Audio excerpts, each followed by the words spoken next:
राम राम दोस्तों, हमारे YouTube channel selection point पर आपका स्वागत है। करंट अफेयर्स की इस क्लास में हम सितंबर 2022 की क्रोनोलॉजी के अद्यतन सामान्य ज्ञान पर चर्चा करेंगे। जितने भी महत्वपूर्ण प्रश्न हैं उन पर प्रश्न उत्तर के माध्यम से चर्चा करेंगे। तो आप वीडियो को अंत तक ज़रूर देखिए। अगर आपको वीडियो पसंद आए तो इसे लाइक करना, चैनल को सब्सक्राइब करना और अपने दोस्तों के साथ भी शेयर करना। कुछ निजी कारणों के चलते मैं बीच में वीडियो नहीं बना पाया था, इस असुविधा के लिए मैं आपसे माफ़ी चाहता हूँ। तो चलिए स्टार्ट करते हैं। सबसे पहला प्रश्न है, हाल ही में भारत के 49वें मुख्य न्यायाधीश किसे नियुक्त किया गया है? हाल ही में भारत के 49वें मुख्य न्यायाधीश किसे बनाया गया है? यू ललित को बनाया गया है। भारत के 49वें मुख्य न्यायाधीश बने यू ललित। इससे पहले मुख्य न्यायाधीश थे, वे थे NV रमन्ना। और 50वें मुख्य न्यायाधीश भी अभी नियुक्त कर दिए गए हैं, घोषणा कर दी गई है नाम की, DY चंद्रचूड़ के। और NV रमन्ना से पहले थे शरद अरविंद बोबडे। तो 49वें मुख्य न्यायाधीश किसे बनाए? यू ललित को। संविधान के अनुच्छेद 124 के उपबंध 2 के तहत राष्ट्रपति ने उच्चतम न्यायालय के न्यायाधीश उदय उमेश ललित को भारत का मुख्य न्यायाधीश नियुक्त किया है। यू ललित SM सीकरी के बाद दूसरे ऐसे मुख्य न्यायाधीश हैं जो सर्वोच्च न्यायालय के न्यायाधीश बनने से पूर्व किसी उच्च न्यायालय में न्यायाधीश नहीं थे। सर्वोच्च न्यायालय के न्यायाधीश को शपथ दिलाता है भारत के राष्ट्रपति। तो यहाँ भारत के राष्ट्रपति द्रौपदी मुर्मू ने उदय उमेश ललित को शपथ दिलाई। अगला प्रश्न है, असत्य कथन बताना है। इसमें थोड़ी मिस्टेक होगी, दोनों ही कथन असत्य होगी। फिडे के अध्यक्ष, ये उल्टे कर रखे हैं, वोरकोविच है। फिडे के अध्यक्ष कौन है? वो वोरकोविच है। और फिडे के उपाध्यक्ष कौन है? विश्वनाथन आनंद है। फिडे के उपाध्यक्ष विश्वनाथन आनंद है। इसे फिडे के अध्यक्ष वोरकोविच और फिडे के उपाध्यक्ष विश्वनाथन आनंद। बिहार विधानसभा के अध्यक्ष अवध बिहारी चौधरी है। और CSIR की पहली महिला DG बनी है नलाथम्बी क्लाइसेल्वी। तो इसमें एक और दो दोनों ही ऑप्शन गलत हो जाएंगे। तीसरा प्रश्न है, इसमें भी सत्य कथन बताना है। केंद्रीय सतर्कता आयुक्त सुरेश पटेल को बनाया गया है। बिल्कुल सही है। इसमें 2 सतर्कता आयुक्त होते हैं। केंद्रीय सतर्कता आयुक्त की स्थापना के संथानम समिति की सिफारिश पर 11 फरवरी 1964 को की गई थी और 2003 में से सांविधिक दर्जा प्रदान किया गया था। प्रधानमंत्री की अध्यक्षता वाली 3 सदस्यों की जो समिति होती है ना, वो इनकी नियुक्ति करती है और इनका कार्यकाल 4 वर्ष या 65 वर्ष तक होता है। दूसरा है, राष्ट्रीय अवसंरचना वित्त पोषण और विकास बैंक के अध्यक्ष हैं KV कामत, जिसे 2021 में ही बनाने की घोषणा हुई थी। और UN के जलवायु प्रमुख है साइमन स्टील। UN के जलवायु प्रमुख कौन है? Simon Stiell. उपयुक्त सभी, तो इसका उत्तर हो जाएगा उपयुक्त सभी। तीनों ऑप्शन सही है। चौथा प्रश्न है, हाल ही में निधन हुए निम्नलिखित व्यक्तियों के बारे में सत्य कथन बताना है। राकेश झुनझुनवाला बाजार निवेशक थे। बिल्कुल सही है। और अभी एक नई जो एयरलाइन थी वो भी राकेश झुनझुनवाला ने ही शुरू की थी। समर बनर्जी फुटबॉलर थे। भारतीय फुटबॉल का स्वर्णिम दौर था, उस समय ये भारतीय फुटबॉल का प्रतिनिधित्व करते थे। नारायण उपन्यासकार थे। और उपयुक्त सभी, तो इसका उत्तर हो जाएगा उपयुक्त सभी। चारों ही ऑप्शन सही है।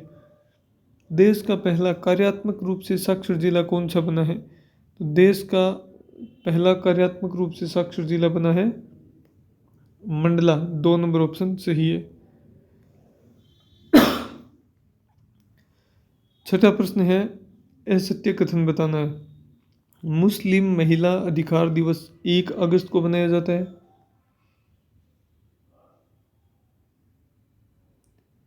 राष्ट्रीय हथकरघा दिवस ये 7 अगस्त को मनाया जाता है। राष्ट्रीय भाला फेंक दिवस ये भी 7 अगस्त को मनाया जाता है। और विश्व अंगदान दिवस ये 10 अगस्त को नहीं बनाकर 13 अगस्त को बनाया जाता है। तो इसका उत्तर हो जाएगा 4 नंबर ऑप्शन। 7वें प्रश्न में असत्य कथन बताना है। अंतर्राष्ट्रीय युवा दिवस ये 12 अगस्त को बनाया जाता है।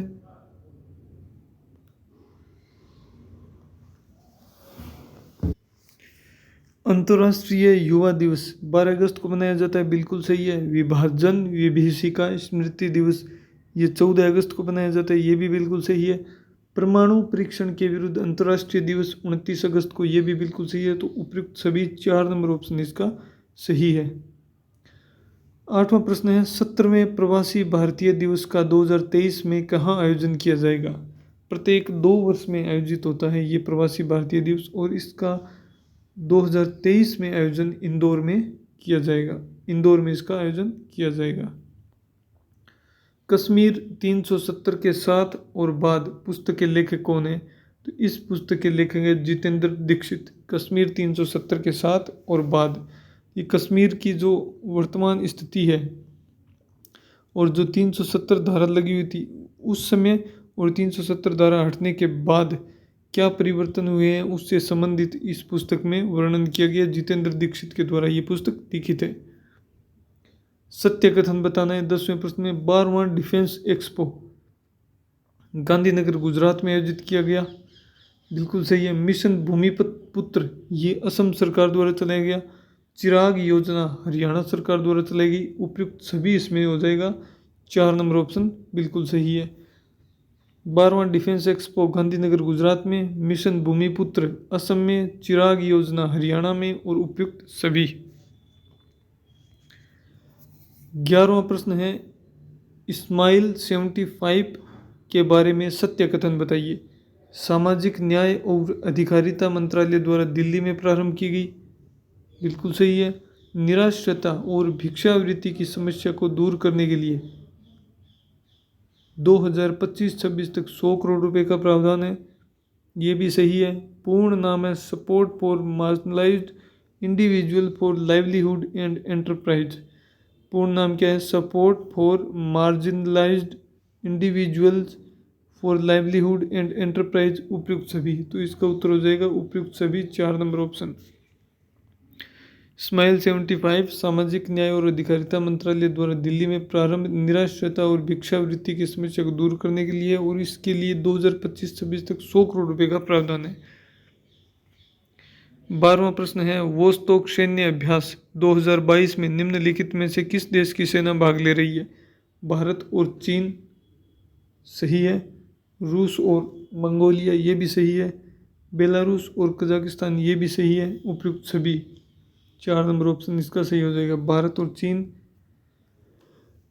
रूस और मंगोलिया, बेलारूस और ताजिकिस्तान। 13वां प्रश्न है निम्नलिखित युद्धाभ्यास के बारे में सत्य कथन बताना है। उदार शक्ति भारत और मलेशिया की वायुसेना के मध्य युद्धाभ्यास है। हरमौज शक्ति भारत और मलेशिया का संयुक्त सैन्य अभ्यास है। हरमौज शक्ति भारत और मलेशिया का संयुक्त सैन्य अभ्यास है।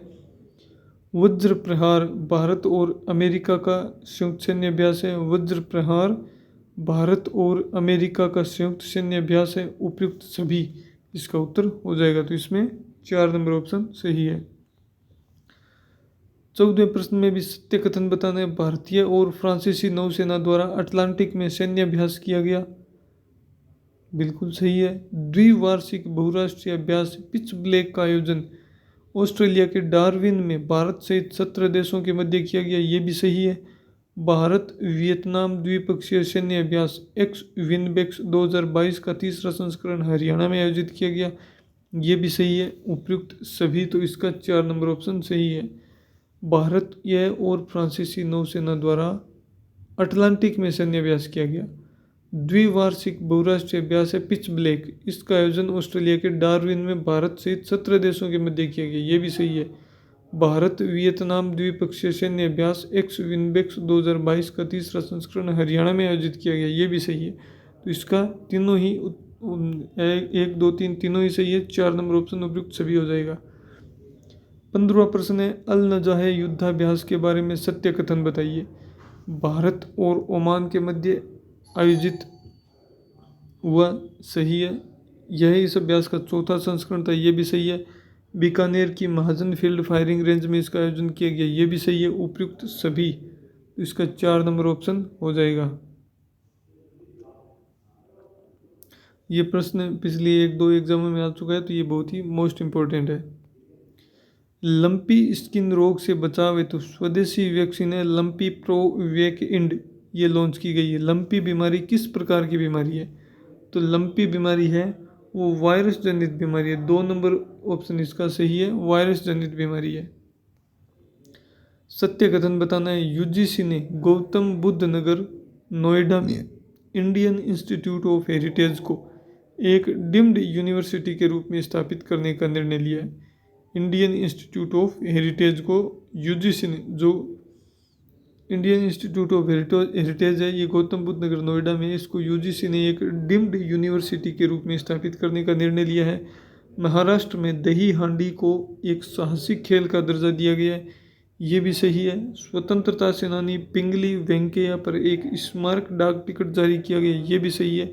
उपयुक्त सभी, तो इसका 4 नंबर ऑप्शन हो जाएगा। 17वां और लास्ट प्रश्न है अद्यतन सामान्य 18वां और लास्ट प्रश्न है अद्यतन सामान्य ज्ञान का।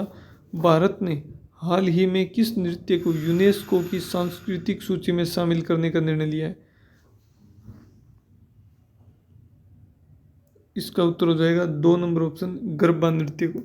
गुजरात का जो गरबा नृत्य है, इसको भारत ने यूनेस्को की सांस्कृतिक सूची में नामित करने का निर्णय लिया है। तो इसी के साथ अद्यतन सामान्य ज्ञान सितंबर 2022 की क्रोनोलॉजी का यहीं समाप्त होता है।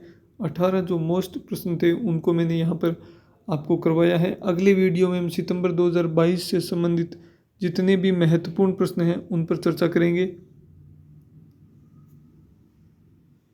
धन्यवाद।